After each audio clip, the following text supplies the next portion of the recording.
말씀 창세기 47장에서 보겠습니다. 창세기 47장 8절, 9절, 10절 우리 세 구절 말씀 우리 제가 받들어 봉독하겠습니다. 창세기 47장 8절 말씀부터 읽겠습니다. 바로가 야곱에게 묻되 네 나이가 얼마냐?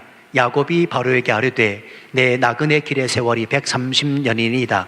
내 나이가 얼마 못되니 우리 조상의 나그네 길의 연조에 미치지 못하나 험악한 세월을 보내었나이다 하고 야곱이 바로에게 축복하고 그 앞에서 나오니라. 아멘. 잠깐 기도하겠습니다. 아버지 하나님, 하나님 살아계십니다. 그 살아계신 하나님을 우리가 믿고 또 이 아침도 하나님 앞에 경배하게 하시는 은혜를 감사합니다. 일평생 살아가면서 그 살아계신 하나님이 나와 함께 하시고 나를 끝까지 사랑하심을 잊지 아니하고 살아가는 저희들 되게 하여 주옵소서. 이 시간 말씀 들고 종이에 섰사오니 종의 모습 감춰두시고 하나님의 빛으로 말씀하시되 말씀 듣고 하나님 만난 경험으로 주님 앞에 영광 올려드리는 우리 모든 성도들 되게 하여 주옵소서. 예수님의 이름으로 기도하옵나이다. 아멘. 말씀의 제목을 한번 따라서 해주시죠. 내 나이가 얼마냐? 한 번 더요. 내 나이가 얼마냐? 사람이 나이를 먹는 것은 당연지사 어쩔 수 없습니다. 누구나 다 나이를 먹습니다. 나이를 먹으면서 몸은 늙어집니다. 이거 받아들여야 되고요. 그리고 인정하셔야 됩니다. 성경은 이렇게 말씀하고 있습니다. 잠언서 16장 31절 말씀 보면 백발은 영화의 면류관이라. 백발은 영화의 면류관이라. 자, 무슨 말씀입니까? 저는 이 말씀을 이렇게 좀 해석하고 싶습니다. 나이 들미 멋있다. 반응들이 없으시군요. 저는 그렇게 받아들여요. 백발은 영화의 면류관이라. 나이 들면 추한 것이 아니라 멋있는 것이다 라고 저는 이 말씀을 이렇게 봤습니다. 나이 이야기가 나와서 말씀을 드리는데요, 그렇지 않은 분도 계시겠지만 사람이 늙으면 세 가지 서글픔이 있다고 하지요. 첫 번째는 아픈 데가 많습니다. 이 자리에도 어르신들 많이 앉아 계시는데 늙으면 몸이 노쇠함으로 자연히 아픈 데가 많아집니다. 허리도 아프고 어깨도 쑤시고 무릎도 아프고 온몸 마디마디가 쑤십니다. 그래서 어르신들 뵈면 잘 쓰는 말이 뭐냐면 에고에고 에고에고 그러시잖아요. 나이가 들면 아픈 데가 많습니다. 그리고 두 번째, 나이가 들면 외로움을 잘 타십니다. 그래서 많이 서운해 하시기도 해요. 젊었을 때는 바빴지만 늙어지면 한가해지거든요.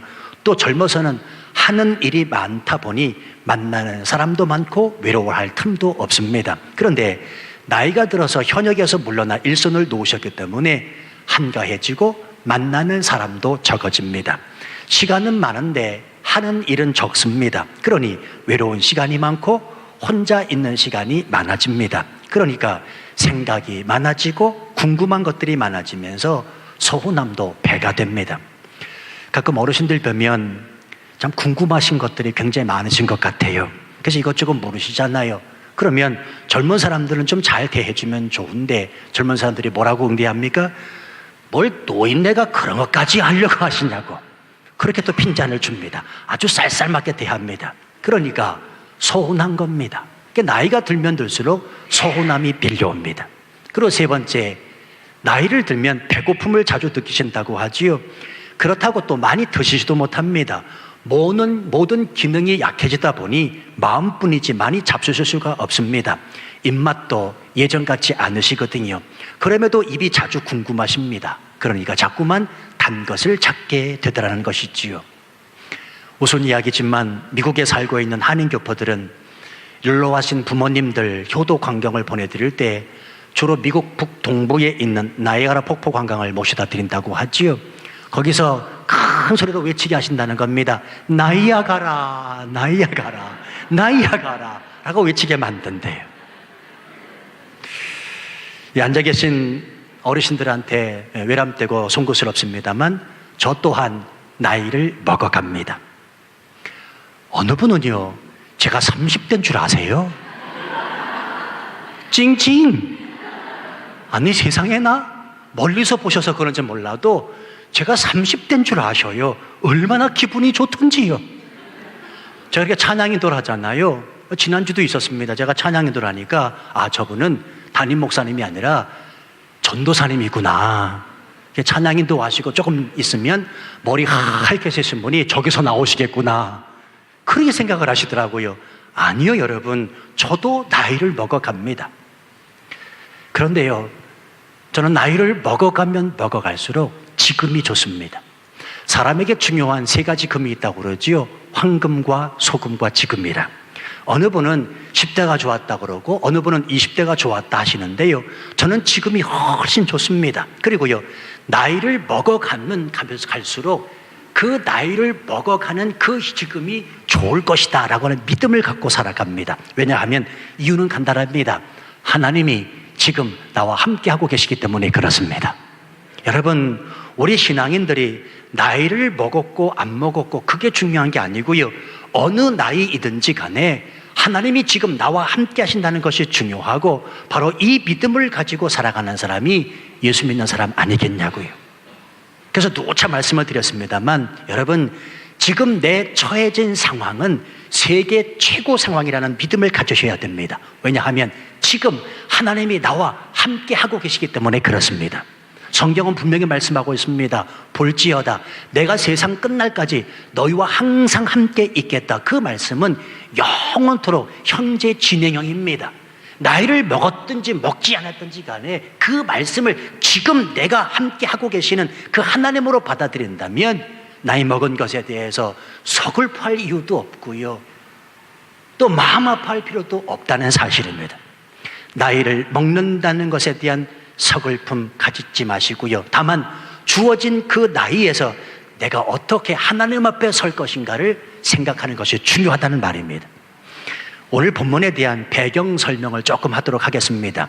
우리가 창세기를 쭉 살펴보고 있습니다만, 마침내 야곱을 포함한 그의 아들 모두가 애굽으로 들어오게 됩니다. 그리고 그들은 애굽의 북부 끝자락인 고센이라고 하는 그 땅에 머물 예정이고요, 요셉은 형들 중에 5을 택해서 바로 왕을 만나게 합니다. 그리고 요셉의 형들을 만난 바로 왕은 요셉의 형들에게 은혜를 베풀어 고센 땅에 머물도록 승인을 해줍니다. 그리고는 자신의 가축들까지 잘 관리를 하라라고 하는 당부를 하지요. 자, 이제 오늘 본문 말씀은 그 이후에 요셉이 아버지 야곱을 이끌고 바로 왕 앞에 서게 하는 장면입니다. 이때 애굽의 바로 왕이 야곱에게 묻는 질문이 바로 오늘 말씀의 제목입니다. 네 나이가 얼마냐? 여러분, 이 질문은 단순한 질문이 아니라는 사실을 아셔야 됩니다. 다시 말씀드리면 그저 한낱 나이를 알아보기 위한 질문이 아니고요, 지금까지 그대는 어떻게 살아왔는가, 또 지금 그대는 어떤 비전과 목적을 가지고 앞으로 어떻게 살 것인가에 대한 질문을 던지는 것이기 때문에 그렇습니다. 성도 여러분이요, 만약에 오늘 하나님께서 당신에게 이 질문을 던지신다면 당신은 뭐라고 답하시겠습니까? 네 나이가 얼마냐? 다시 말하면 네가 어떻게 살아왔느냐, 그리고 이후에 어떻게 살겠느냐라고 하나님이 물으신다면 저와 여러분은 그 하나님 앞에 뭐라고 말씀하십니까? 고람되어 하나님 앞에서 실존하는 인생은 누구나 다 이 질문에 대한 답을 가지고 살아갈 수 있어야 됩니다. 애굽의 바로 왕으로부터 느닷없이 이 질문을 받은 야곱은 한순간 수없이 많은 생각들이 교차되었을 것입니다. 왜냐하면 그도 그럴 것이, 야곱의 인생은 한마디로 파란만장한 삶을 살았거든요. 성경 창세기 12장부터 족장 시작이 되는데요, 아브람과 이삭과 야곱과 요셉으로 이어지는 인물 중에 야곱에 대한 기사가 제일 길다는 사실 아시지요? 아브라함은 12장, 이삭은 10장, 야곱은 무려 16장에 걸쳐 기록해주고 있습니다. 이것은 무엇을 말해줍니까? 수많은 사건과 일들이 야곱에게 있었다는 것을 말해줍니다. 일찍이 형 에서의 장자권을 팥죽 한 그릇에 사서 아버지 이삭을 속이고 축복을 가로채었지요. 그로 인해서 그는 집을 떠나야 했고 긴 세월 나그네 인생으로 살면서 자신도 속고 살아갈 수밖에 없는 인생으로 전락하고 맙니다. 외삼촌 라반의 집에 머무르며 사랑하는 여인 라헬을 얻기 위해 무려 14년을 속으면서 일했습니다. 이후에 딸 디나의 수모를 겪고 맏아들 루벤이 서모 비라와 간통하는 사건을 겪었고요. 사랑하는 그 라헬의 죽음에 이어서 끝내는 10아들로부터 속임을 당해 요셉이 죽은 줄 알고 23년의 세월을 눈물 흘리며 지낼 수밖에 없었던 인생, 그게 바로 야곱의 한마디 인생이라는 사실입니다. 자, 그러던 어느 날 죽은 줄만 알았던 아들 요셉이 애굽의 총리가 되어 자신을 기다리고 있다는 소식이 전해진 겁니다. 흉년이 들어 가나안 땅에 더 이상 머무를 수 없는 형편인지라 야곱은 70여 명의 가족을 데리고 애굽에 도착하고 아들 요셉과 드디어 눈물로 상봉을 하게 됩니다. 그리고는 이제 애굽의 총리가 된 아들 요셉은 아버지를 바로 왕 앞에 모시고 이분이 저의 부친입니다 라고 소개를 했습니다. 이때 아마도 야곱의 얼굴에는 산전수전을 겪어온 인생 자국이 거칠게 자리 잡고 있었는지도 모릅니다. 대뜸 이 바로 왕, 애굽의 왕이 야곱에게 묻습니다. 네 나이가 얼마냐? 네 나이가 얼마냐? 다시 말씀드리면 지금껏 어떻게 살아왔느냐라고 묻는 질문입니다. 이때 야곱이 기가 막힌 대답을 합니다. 내 나그네 길의 세월이 130년, 내 나이가 얼마 못 되니 우리 조상의 나그네 길의 연조에 미치지 못하나 험악한 세월을 보내었나이다. 다 같이 따라서 하십시다.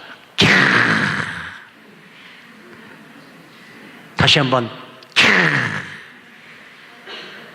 여러분, 기가 막힌 대답 아닙니까? 기가 막힌 대답을 하고 있습니다. 참으로 멋진 말로 대답하고 있습니다. 잘 보십시오. 내 나이가 얼마 못 된다. 여러분, 130의 나이가 얼마 못 됩니까? 오늘날로 말하면 세계 최고령 나이입니다. 우리 조상의 나그네 길의 연조에 미치지 못한다. 무슨 얘기입니까? 지금 겸손함이 묻어 있습니다. 성도 여러분, 죄송한 얘기를 드립니다. 사람이 나이를 먹었다고 겸손해지는 게 아니죠. 여기 어르신들이 그렇다는 말이 아니라 오해하지 마십시오. 사람이 나이 먹었다고 겸손하지 않습니다.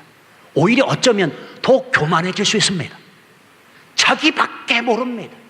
하나님 없다라고 말합니다. 아주 교만합니다.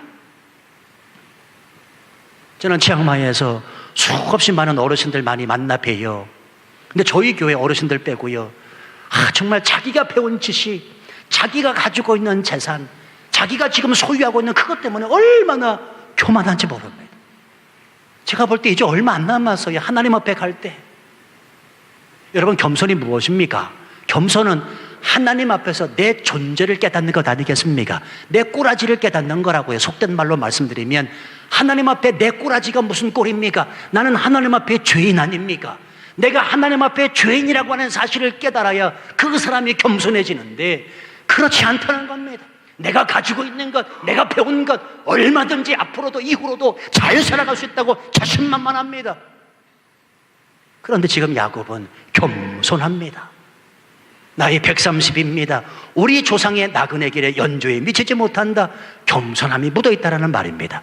험악한 세월을 보낸 나이다. 무슨 말입니까 여러분? 오죽했으면 이런 표현을 썼을까요? 야곱은 지금 파란만장한 인생을 감추지 않고 솔직하게 고백하고 있습니다. 왜냐하면 아주 중요한데 과거에 집착하고 있지 않기 때문에 그렇습니다. 지금 야곱이 이같이 솔직하게 말하는 이유를 좀 더 들여다보시지요. 파란만장한 자신의 삶을 생각해 보니 지금까지 지내온 것이 하나님의 은혜임을 깨닫고 있는 겁니다.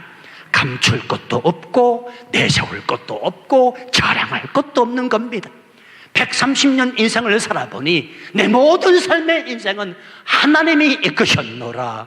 자기 삶의 모든 것은 하나님의 은혜였으니, 하나님이 이끄셨으니, 하나님이 도우셨으니 험한 세월이었지만 떳떳하게 솔직하게 이방나라 애굽의 그 왕에게 말하고 있다는 말입니다.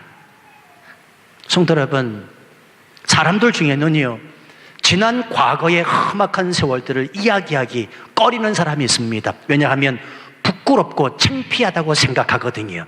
굳이 과거의 이야기를 끄집어내서 마음 아프게 할 필요 뭐 있느냐, 내 마음도 아프고 당신도 마음도 아프다라고 말하면서 과거 이야기 안 하는 사람도 있습니다. 그러나 여러분 기억하십시오. 치유받지 못한 과거는 현실의 올무가 되고요, 미래를 향해 나가지 못하도록 우리의 발목을 붙잡는다는 사실을 기억하셔야 됩니다. 그러므로 반드시 지나온 우리 과거는 마땅히 치유받아야 합니다. 덮어둔다고, 기억하지 않는다고, 모른 척한다고 되는 일이 아니라는 것입니다. 보십시오. 과거에 얽매여 사는 사람의 특징은 후회하고 집착합니다. 잘 보세요. 과거에 집착하는 사람, 과거에 얽매여 사는 사람은 후회하고 그 과거에 집착합니다. 과거에 이루지 못한 것에 대해서 후회하고 과거에 비해 현재 못한 것에 대해서 집착하게 되어 있습니다. 그래서 이런 사람들을 만나면 끊임없이 하는 말이 있습니다. 내 왕년에는 말이야, 아니 세상에 왕년 없는 사람이 어디 있습니까? 근데 이런 사람들을 만나면 껄풋하면 내 왕년에는, 내가 옛날에는, 내가 젊었을 때는 이라고 말한다는 말입니다. 성도 여러분, 꼭 기억하십시오. 하나님을 믿는 성도는 과거를 후회하거나 과거에 집착하는 사람이 아닙니다. 왜냐하면 힘들고 어려웠어도, 숨 막히고 죽을 것 같았어도 그 지나간 과거의 모든 시간 가운데는 하나님께서 함께 하신 시간이기 때문에 그렇습니다. 그 시간들이 있었기 때문에 오늘 당신이 건재하고 있다는 말입니다. 예를 들어 드릴게요. 여기서 있는 김 목사를 보십시오. 여러분, 이 정도 목사 된 것 그냥 되어진 게 아닌 거 아시지요? 여기서 있는 김 목사, 이 정도 목사 된 것 그냥 되어진 게 아니라는 말입니다. 숱한 어려움이 있었습니다. 고난과 고통도 겪었습니다. 포기하고 싶은 마음도 있었습니다. 그럼에도 불구하고 그 숱한 어려움과 환경을 극복하고, 왜요? 하나님이 나와 함께 하신다, 하나님의 나를 끝까지 사랑하신다라고 하는 이 믿음 가지고 훈련받아 연단받아 여기까지 이르게 하셨다는 사실입니다. 그러니 하나님의 은혜지요. 그러니 말할 때마다 하나님의 은혜를 말하는 겁니다. 과거에 집착하고 과거를 후회하지 아니하고 과거에 얽매이지 아니하고 그 과거의 모든 삶에서 하나님이 이끄신 것을 분명히 알고 사는 사람은 입을 열 때마다 하나님의 은혜였노라, 하나님께서 행하셨노라라고 말할 수밖에 없다는 사실입니다. 가끔씩 이 교회를 찾아 나오신 분들 중에 제게 이런 말씀들 하시는 분이 계세요. 목사님, 교회가 참 이뻐요. 교회 이쁘지요? 아니면 아니라고 생각하시는 분은 이따 식사하시면서 좀 돌봐주시기를 바랍니다. 교회 예쁘지요? 예, 그런 분들이 그러세요. 교회 참 예뻐요, 목사님. 교회 참 아름다워요. 교회 멋있어요. 근데 여러분이요, 그 말을 들을 때마다 한편 마음 가운데 답답함이 있습니다. 왜냐하면 지금 그분은 눈에 보이는 결과만을 놓고 말씀하시는 겁니다. 여러분, 예쁘기 위해서, 아름답기 위해서, 이 교회를 이렇게 만들기 위해서 숱한 어려움과 고난과 고통 속에서 그것들을 다 견뎌내며 여기까지 어떻게 왔는지에 대해서는 알려고 하질 않아요. 눈에 보이는 그 결과, 그것을 보고 아름답다, 예쁘다, 멋있다고만 이야기해요. 아름다움이 그냥 아름다움입니까? 예쁜 것이 그냥 예쁨이 됩니까? 멋있는 것이 그냥 멋있게 되어졌습니까? 아니요. 그 지나온 모든 세월 속에 하나님이 역사하셨고 하나님이 함께 하셨고 하나님의 은혜 가운데 여기까지 올 수 있었다는 사실입니다. 성도 여러분, 잊지 마십시오. 오늘 이 교회의 상황, 그리고 지금 당신의 상황은 하나님이 함께 하신 시간이었습니다. 야곱이 나이 130에 바로 왕 앞에서 바로의 질문을 받고 지금 이 사실을 깨닫고 고백하고 있는 겁니다. 하나님이 나와 함께 하신 세월이었습니다. 네 나이가 얼마뇨? 어떻게 살아왔느냐? 그랬더니 야곱이 뭐라고 고백하는 거냐면 하나님이 나와 함께 하신 세월이었습니다. 성도 여러분, 혹시 이 시간에 여러분 가운데 인생의 실패와 고난, 좌절과 이별, 가난과의 싸움, 가족과 이웃으로부터 받았던 배신과 상처로 여전히 아픔을 가지고 계신 분이 계시다면 잊지 마십시오. 하나님께서는 그 상황 속에서도 함께 하십니다.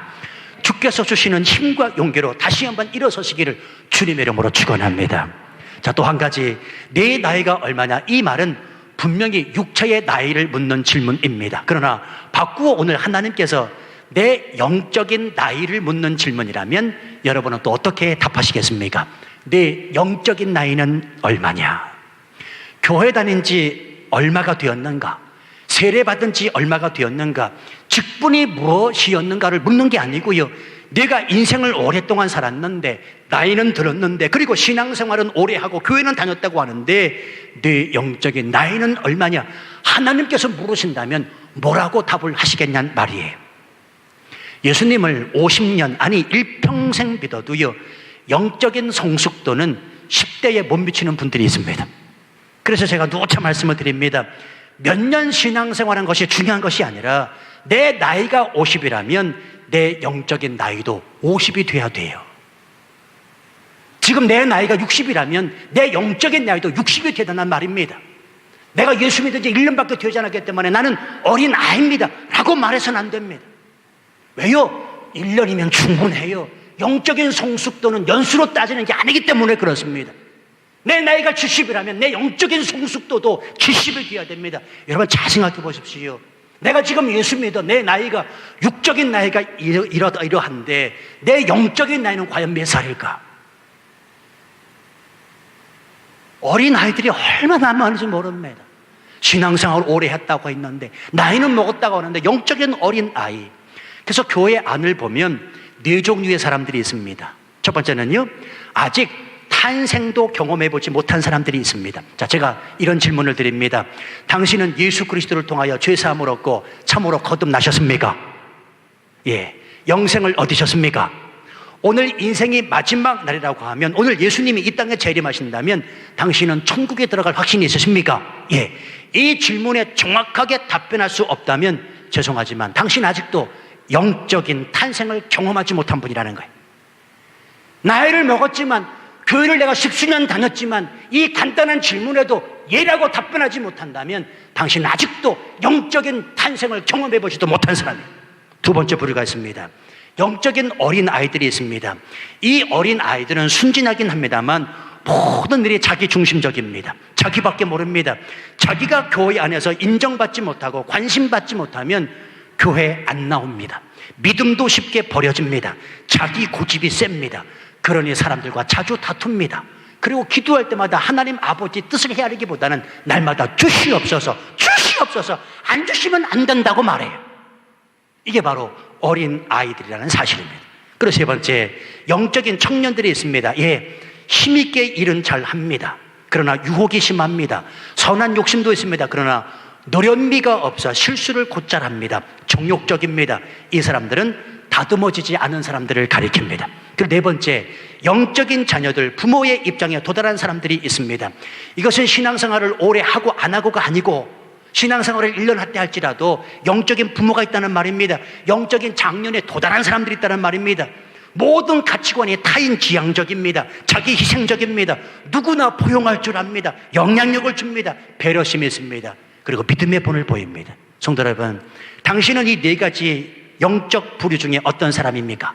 아니, 이 교회 안에서 신앙생활을 하는 저와 여러분은 어떤 사람이 되어야 하는 말이에요. 네 나이가 얼마냐? 결국은 이 질문이 오늘 우리가 어떤 사람이 되어야 하느냐를 묻는 질문으로 우리에게 다가올 수 있어야 됩니다. 스티븐 코비 박사라고 아시죠? 스티븐 코비 박사, 이 사람이 성공하는 사람들과 실패하는 사람들의 시간을 조사해 봤더니요, 실패하는 사람들은 별로 중요하지 않은 일, 그러면서도 긴급한 일에 매달려 사는 사람들이었대요. 예를 들면 TV 보는 시간이 너무 길고요, 전화 통화하는 시간이 너무 길고요, 컴퓨터 게임에 너무 몰두하고 쓸데없는 참견에 너무 시간을 보내면서 해결점 없는 고민과 걱정에 사로잡혀 있더라는 것입니다. 이런 사람들은 인생을 실패하며 살아가더라, 결론 맺습니다. 그리고 반면에 성공하는 사람들을 보니까 긴급한 일이 아니라 가치 있고 중요한 일에 관심과 시간을 할애하는 사람들이라는 겁니다.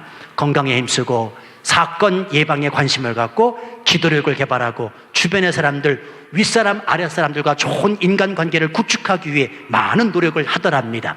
새로운 기회를 발굴하고 자신의 인격과 신앙 향상을 위해 최대한 노력을 하는 사람들이었다는 겁니다. 왜요? 그게 긴급하진 않지만 중요하기 때문이라는 말입니다. 성도 여러분, 맞습니다. 우리에게 있어서 긴급한 일을 하느냐 중요한 일을 하느냐에 따라서 우리의 인생은 달라집니다. 그러므로 이 땅 치앙마이에 사시면서 늘 이 생각을 하시면서 생활했으면 좋겠어요. 제가 구체적으로 예를 들어드릴게요. 자, 골프를 칩니다. 긴급한 일입니까? 중요한 일입니까? 대답하지 마세요. 태국어 공부를 한다, 영어 공부를 한다. 긴급한 일입니까? 중요한 일입니까? 어떤 사람을 내가 만난다. 긴급한 일입니까? 중요한 일입니까? 여러분 오해하지 마십시오. 긴급한 일을 하지 말라는 게 아닙니다. 골프 치지 마십시오. 태국어 영어 공부하지 말라는 말이 아닙니다. 중요한 사실은 우리가 분명히 기억해야 하고 잊지 말아야 될 것은 이 세상의 그 어떤 긴급한 일보다 하나님이 중요시 돼야 된다는 말입니다. 하나님이 중요시 돼야 됩니다. 자, 또 예를 들어 드릴까요? 주일날 교회에 갈 것인가 말 것인가. 여러분, 이건 긴급한 사항이 아닙니다. 교회에 갈 것인가 말 것인가. 주일을 맞이했습니다. 교회 가야 되느냐 말아야 되느냐. 이건 긴급한 사항이 아닙니다. 그렇지요? 교회 안 가도 돼요. 그렇지요? 뭐 교회, 어떤 분은 교회 안 가면 하나님이 뭐 벼락을 무슨 그런 그 신앙도 아닙니다. 그건 하나님이 그런 분 아닙니다. 긴급한 일 아닙니다. 근데 여러분요, 주일날 교회에 나가는 것은 긴급한 일은 아니지만 중요한 일이기 때문에 결정사항이 아니라 반드시 먼저 행할 일이라는 사실을 잊으시면 안 됩니다. 이해되셔요? 내가 주일날 교회를 갈 것인가 말 것인가, 이건 결정사항이 아니라니까. 긴급한 일이 아니기 때문에 그렇습니다. 이건 중요하고 아주 중요한 가치 있는 일이기 때문에 먼저 행할 일이라는 말입니다. 교회 안에서 행하는 모든 일들이 그렇습니다. 예배, 기도, 성경 공부, 긴급한 사항은 아닙니다. 안 해도 돼요. 그러나 중요하기 때문에 먼저 추이해야 될 것이 바로 그것이라는 말입니다.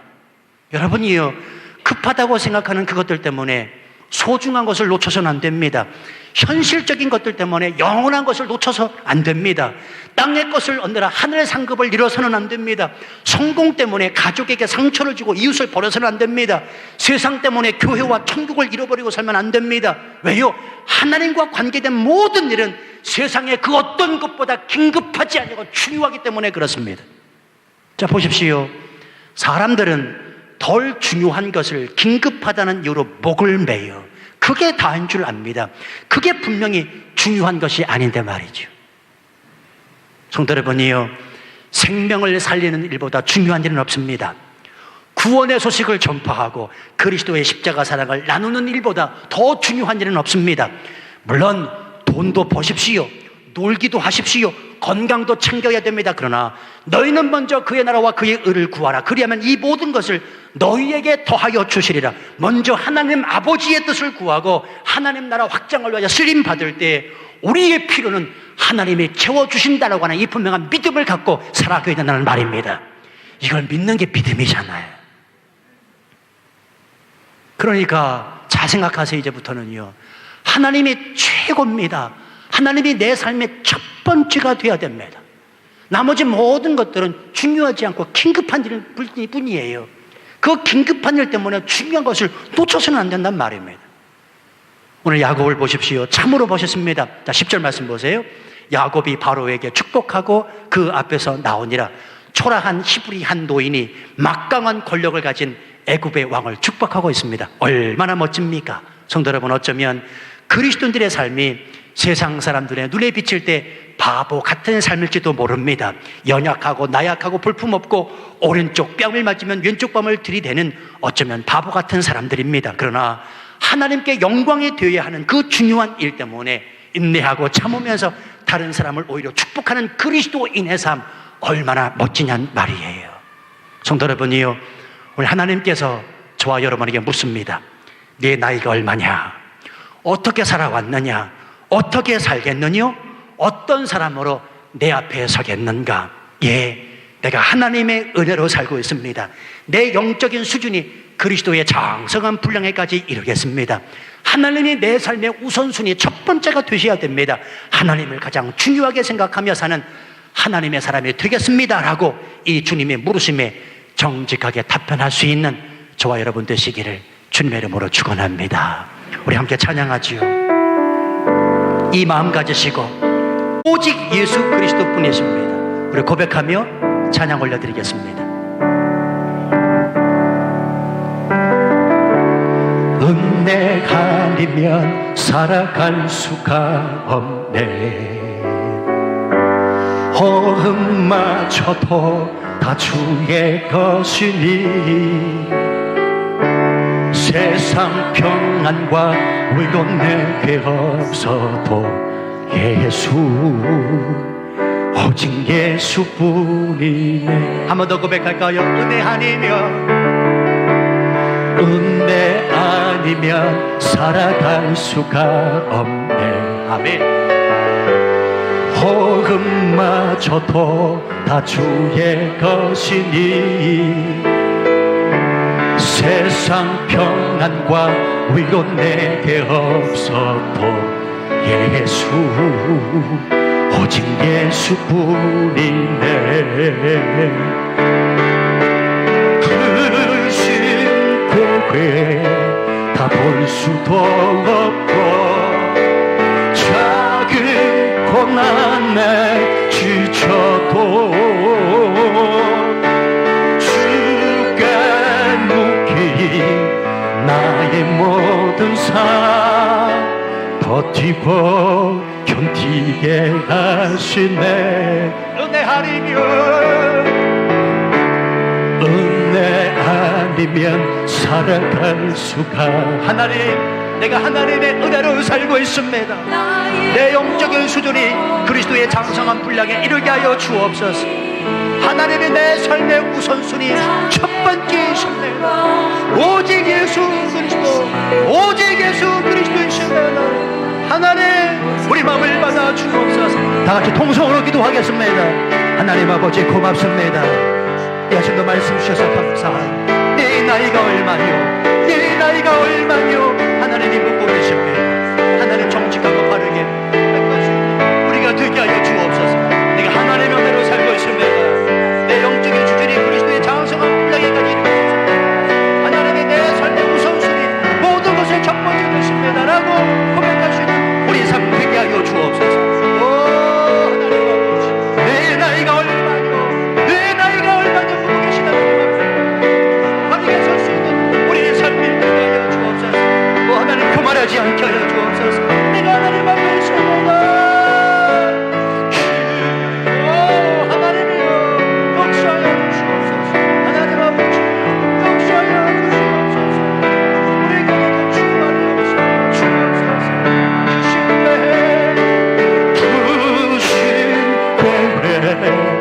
볼 수도 없고 작은 고난에 지쳐도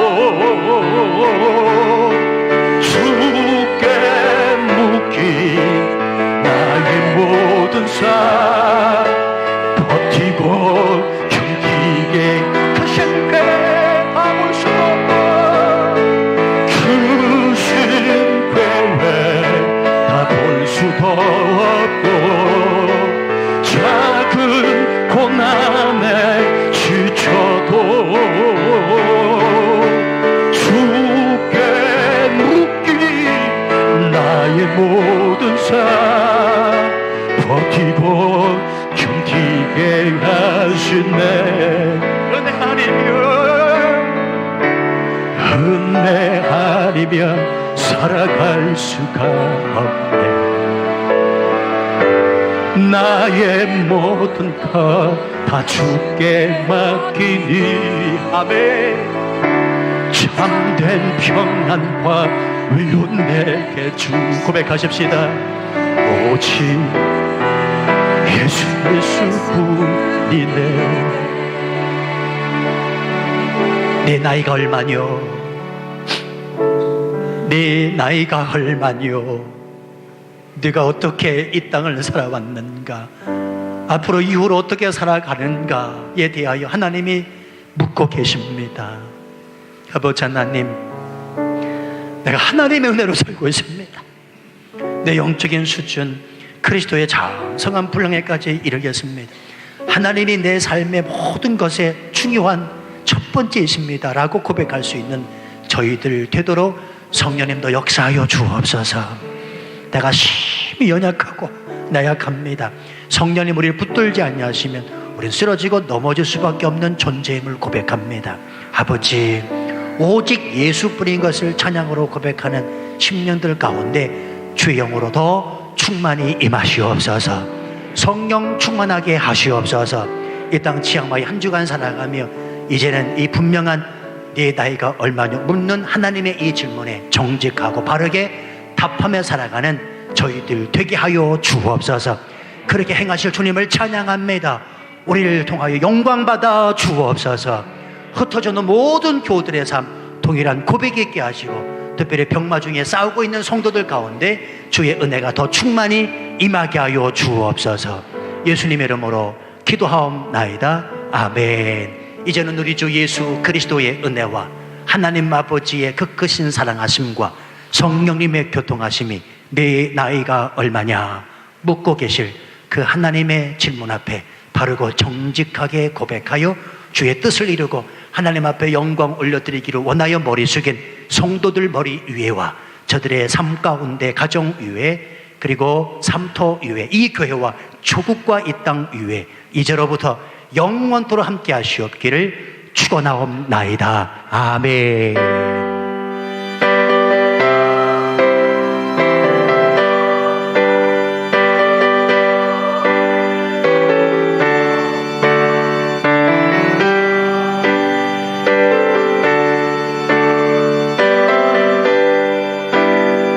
우리 모두 자리에서 일어나셔서 찬양하겠습니다.